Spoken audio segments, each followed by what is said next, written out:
So, hello, ladies and gentlemen. Welcome. My name is Adeshola. And my name is Ifeanyi Ajifo. Yes, and we have the privilege of being married to one another. He has the privilege of... No, I'm kidding. We have the privilege of being married to each other. So, we are making this video just to, let you guys know a little bit about us. So, what we're going to start with first is how we met. So, babe, why don't you get started on the story and I'll add in some details where necessary. Okay, how we met. I think I was in Dallas and I was supposed to be come for the wedding, and I decided not to come for some reasons, and my aunt kind of said you have to come. So that was my cousin's wedding, and when I came, I was helping the those serving the food, like the waiters. I was kind of assisting them to serve food, and that is when I saw her and I couldn't take my eyes off her. I have to leave what I was doing to go tell her that, can I just have a word with you?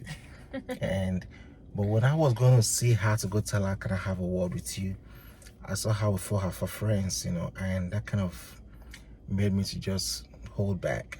And I was waiting for them to leave her so I can just jump into the moment. So after some time, the friends kind of left, they drove off, and all of them went off. And that was the time I just went to meet her and tell her that, can I see you? Then she has said okay. Yeah. Then no, the Tuesday was the first time I saw you, right? Yeah, for the trad wedding. For the trad wedding, and then the Wednesday was the day I kind of approached you. No, you approached me on the trad wedding. On the trad wedding. And then that's when you got the appetizers on the... Okay, yeah. So on the now, white wedding. The white wedding was when I gave you the appetizers, yeah. Mm-hmm. So I saw you on the trad wedding, and I went to tell you that, can we take a picture for the future? And she said no. I said no. You're not taking no picture of me. She said I'm a stranger. Well, I don't know the right letters or the right. At that time, you were a stranger. You're not a stranger. Yeah, I don't know the right line to woo a lady. I don't know the right word, because if I put my words together and you say, if I tell you hello, what's your name, and you say, why do you want to know my name, or things like that, you just mess up my lines. So I said, can we take a picture for the future? That was the only perfect line I have. I had then. She just said, no, we can't take a picture. She said, we can't take a picture, you're a stranger. And I said, okay, no problem. Can I have your number? She gave me a number. Guess what? Her number wasn't going. I tried. Her number wasn't going through. I said, oh my God, who knows this lady that in case I can't see her today, then I can be able to get to meet her, or know somebody that knows somebody that knows somebody that knows her. But nobody I could find. Then later in the day, like 11 midnight-ish, 11 p.m., her number went through. And I said, it was nice meeting you. Thank you for coming and all of that. And she said, nice meeting you too. So the next day was the day I have to become a waiter. I served her. Oh, baby, you was not my waiter. No. Let me jump in and tell the story, because you are making it seem like you were serving on me hand and foot at somebody else's wedding. No, exactly what he said happened. I had actually went to the wedding with a lot of my church friends and my family, or my church friends who have become family, because someone at my pastor's second church, who happened to be his cousin, was getting married. So, I was going about the wedding like I typically do, hanging out with my friends, talking to my friends, my family, and then we were about to leave, and someone just came up to me out of the blue and was like, oh, excuse me, can I talk to you for a second? And he was very soft-spoken, but he was very confident. And typically I am the type of person that says like no immediately, just because I don't like to be bothered. I also had just gotten out of a relationship, so I really wasn't interested. Like, God knows I was not looking for that at the time, but I felt like his demeanor, his approach was very respectful, was very soft-spoken, and I was like, oh, this guy's really nice, so let me start talking to him. So we started talking after we exchanged numbers. We were more so just friends in the beginning, just getting to know each other, getting to know what each other liked. I was in New Jersey, he was in Texas, so we kept that line of communication open. And then when he realized he didn't want that number to go, he started visiting me every month in New Jersey, trying to secure what God told him to secure about. We will get to that later. So let's move on to, so most people, well, I shouldn't say most. Some people know this, some people don't. So my husband actually proposed in 2020, and we were planning to get married in 2020 because God had spoken to both of us, and we knew like this was, you know, we were each other's partners and spouses. But because of the pandemic, we actually got married in 2021 through this wedding ceremony, but our pastor married us in 2020. So it's funny to say this and to hear this, but technically speaking, next year will be 5 years, and we are now celebrating. And time flies. Yeah, really flies. We're now celebrating our 4th year anniversary, technically, from the white ceremony wedding date. Most of you know we have a daughter. Her name is Ziora. She's a beautiful ball of joy. Awesome, my and girl. Sunshine.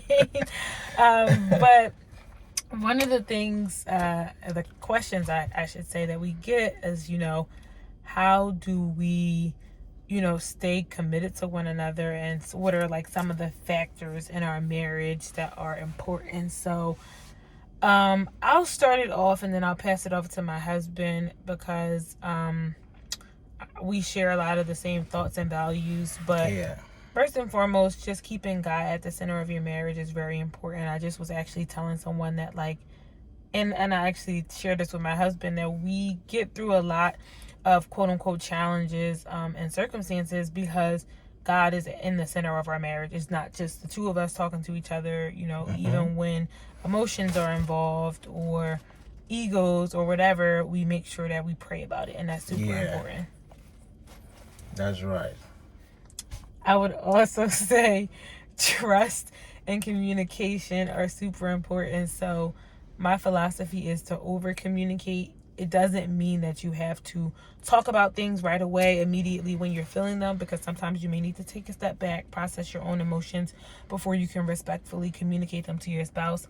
But you have to communicate them respectfully, and verbally is better versus with your body language, your actions, your mood, because that doesn't necessarily communicate or let your partner listen to what you're saying. And then just the trust of, knowing that divorce is not an option. You're leading me because you're led by God, so I trust you. And just enough trust that since we both want this to work, since we both want to make sure that God is happy with us, our marriage, our children, then we have to, trust that we'll get through. That's right. So communication is one essential thing that keeps couple going. You have to communicate. Sometimes I tell her it's not what you say, but how you say it. You have to ensure that your partner is understanding. You communicate everything. Don't keep anything away from your partner. Don't assume that your partner knows what you're feeling or what you're thinking. You have to communicate. You have to keep talking. You guys will keep learning every day. You keep communicating, and that is what is going to bring the bond. That's what is going to bring the unity there. You have to communicate everything you want to do. To the least thing, you have to open up. You have to open up. You have to communicate. Tell your partner, if you're going here today, you have to tell your partner. There was a time that if I want to go to somewhere, I'll just assume, what was the point? I'm still going to come home. I wouldn't tell her. But she'll say, at least you tell me so that I will know. If something should happen, I will know where to come look for you. Things like that. So I started communicating. We share our locations, all of that. And there's nothing like privacy. We are open book. You can access my phone, I can access your phone. The trust is there. There's nothing we're hiding from each other. You understand? So you have to communicate. You have to build trust. You have to build love. You have to grow in love. Even if, like, people will say, we just dated for a couple of months and we just know each other and get married, we've not bond together, we've not grow love. The more you keep living together, keep understanding yourself, the love will be growing. You'll be solidifying yourself. And one of the things you need to do is that don't take your relationship outside of your home. Don't go communicate your marriage to your friends. The moment you get married, it's both of you. You know, the way you present your spouse to people outside, that is the way they're going to take her. That is the way they're going to perceive her. That is the way they're going to treat her. When you come and keep telling people your business, you know, you would think they love you. You would think they're trying to hear your story just to sympathize with you, but you're just messing up your home. Tomorrow they'll just come and feed your wife, give her a negative narrative about you, and you're gone, you're done. Because when a woman loses it for you, or when her love for you nosedive, or she gives up on you, that is the end. So you have to keep your marriage. You have to guide your marriage, even from your family. Don't let the family you come out from become the one to destroy your home. You have to keep information. These are the information. There are some informations you don't pass to your family, no matter what is going on in the house. We are both coming from different. She's in Nigeria. I'm calling Nigeria, but she grew up in America. I grew up in Nigeria. So this is a different culture, and it's a culture shock. So there are some things she doesn't understand. I'll be the one to tell her this is how it is done. There are some things I don't understand here. She'll be the one to tell me. You can't take because of, oh, you're not getting the kind of meal you want to get. Because the first time I came here, every time I want to eat there, but I want to eat this, I want to eat this. And she is willing to learn. You know, we keep learning from each other. She teach me how to make some American meals. I have to show her this is how we make the African meal. So we keep growing together. We go to restaurants, we eat. There are times that if we don't have the time because of our work schedule, then we have to go look for somewhere to eat. So it is not something, being a man, you say, oh, I'm the head of the household. Then you sit down, oh, she has to bring the meal. You have to prepare me today, Monday, Tuesday, Wednesday, Thursday, Friday. Man, she's going to burn out. So that is where the understanding comes. What can I do to support my spouse? It's all about support. We're here to complement each other. We're here to build each other. We're here to help each other grow.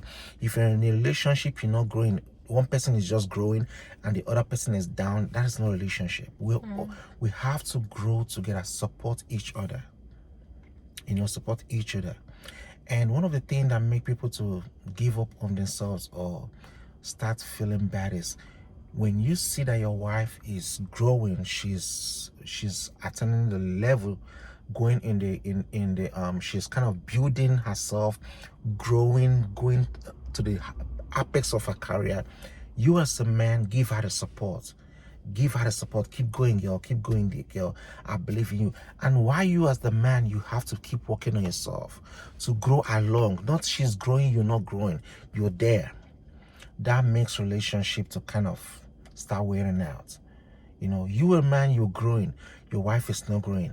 It makes the man start looking at, oh man, she's not matching up my standard. So you have to try everything you have to do, strive to match each other's standard, keep growing together. Yeah. So that is one of the things that will make your relationship strong.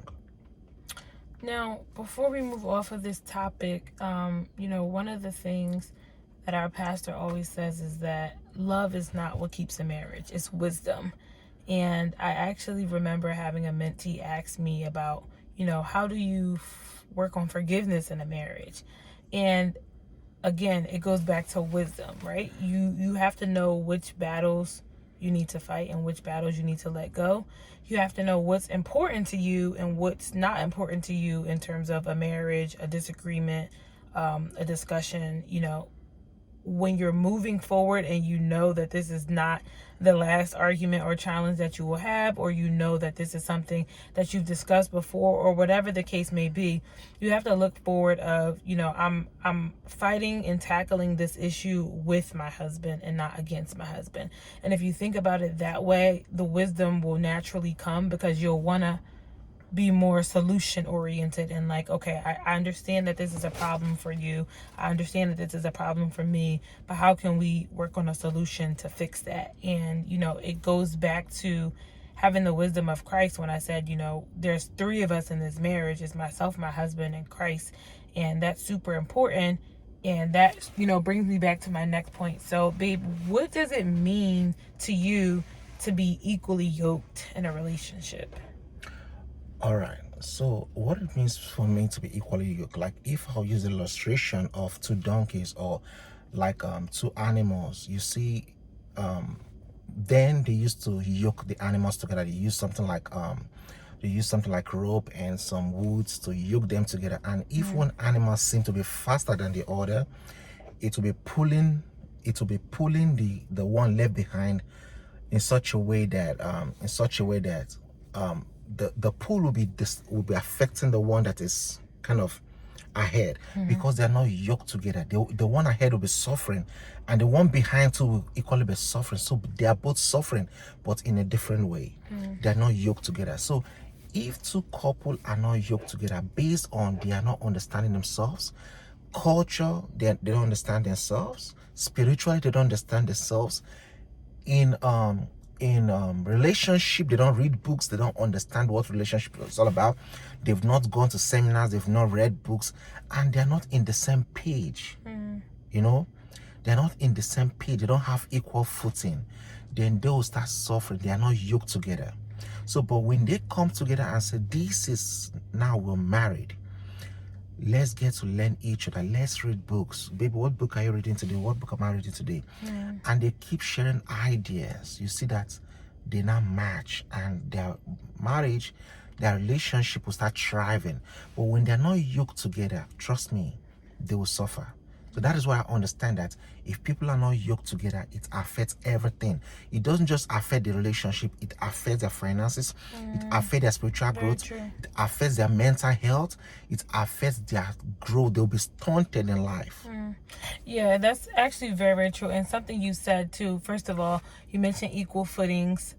We are equal footings. You'll learn more about us as we go on with our videos. But exactly what my husband said, it means being on the same page, making sure, the word that comes to mind when I hear equally yoked is really alignment. You have to be in alignment with God's purpose and plan for you and your spouse. And if the Bible says that the two shall become one, then that plan is one plan. It doesn't mean that you lose your own individual desires. It doesn't mean that you can't have your own passions, your own dreams, your own missions, but it means that you're in alignment with what God has purposed for you and your spouse and your destinies, and how that comes together and how that works together. And it's really important to understand that, because if not, if I'm on one page, my husband and I, we just talked about, implementing sort of weekly meetings so we can make sure that we're on the same page. And again, it's practical things you have to do, right, and spiritual things as well, to make sure that you not only that you are equally yoked, but that you remain equally yoked. Because as you're moving forward, getting to new heights and elevations, and not just in your marriage, it could just be spiritually, physically, emotionally, mentally, financially, the enemy is going to be trying to find ways to separate you and your spouse so that you're not connecting on those levels, right? That's right. So you definitely have to make sure that you're in alignment with that. Now, we will be, touching upon different topics as we come back and forth with our videos. But before we leave, babe, I want to ask you, and then I can share, what's some relationship advice, marriage advice, or just general advice that you'd like to share with the audience before we end the video for today? One of the advice I would like to share with you is for you to be an open book. Don't live a secret life. Be an open book.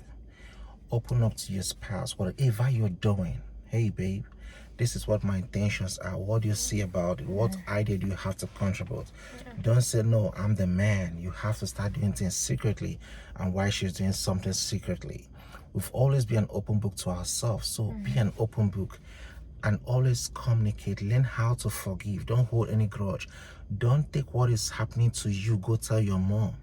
Or the man take what is happening to him, go tell his relative. That will not help the family. Rather, discuss among yourself. Discuss, share ideas. It's okay for you to kind of don't just have issue and drive off, go out and come back later. No, stay in house and resolve the issues. Talk to yourself. You guys are matured enough. That is why you, first of all, when that is the essence of you getting into the marriage, God say, now shall a man leave his father's house. You're not a man, you're no longer a boy.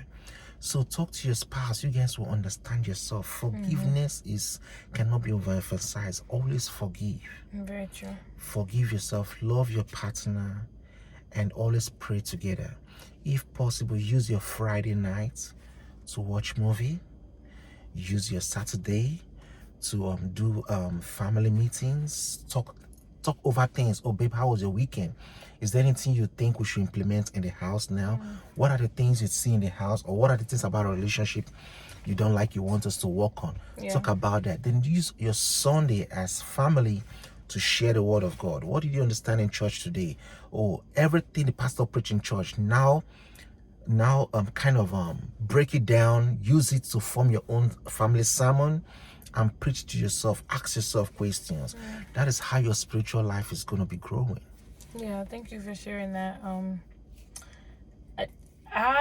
The advice I would like to give and share is, you always want to make sure that you're remaining a student in your marriage. And what I mean by that is, be willing to learn, but also be teachable. You know, be willing to learn what your spouse likes, what your spouse doesn't like, things that may trigger your spouse, things that may upset your spouse, things that may hurt your spouse. You know, you just want to make sure that you're understanding who your spouse is, what they like, what they don't like, what motivates them, what encourages them, what frustrates them.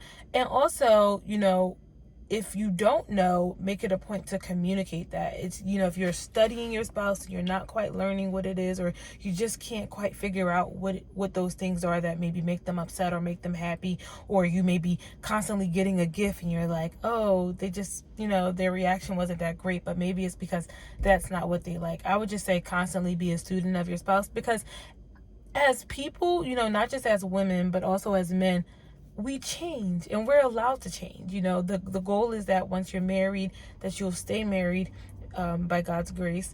And you can't expect you to be in a marriage for 10, 20, 30, 40, 50, 60 years and your spouse remains the same. You don't want a person who's not growing, and you don't want a person who's not changing, but you also have to be willing to learn them and be willing to adapt. Like, oh, you know, they used to like this and I got comfortable with this, but now they don't anymore, and I need to learn how to adjust to that because I want to love this person in that better capacity. I want to love this person in that better position. So that's the advice that I would give. And yes, we're very, very happy that you all tuned in. We have many, many more topics and content that we'll be focusing on. So please stay tuned. This is Mr. and Mrs. Ajufo, and we look forward to speaking with you again. And drop your questions. If there's any question you have or any contribution, just drop your question. We're going to come next time and treat those questions. If you want to know how long should a couple date before they get married, is it 3 months, 6 months, 5 months? If you want to know, can a single mother still find love? If you want to know, can a widow still we have so many things to share to you. So just leave your questions, leave your comments, and we'll come back to you. Thank you for watching. Thank you for tuning in. And don't fail to subscribe, like, and follow. Yes, please like, comment, follow, and subscribe. Thank you very much. Bye. You're welcome. Bye.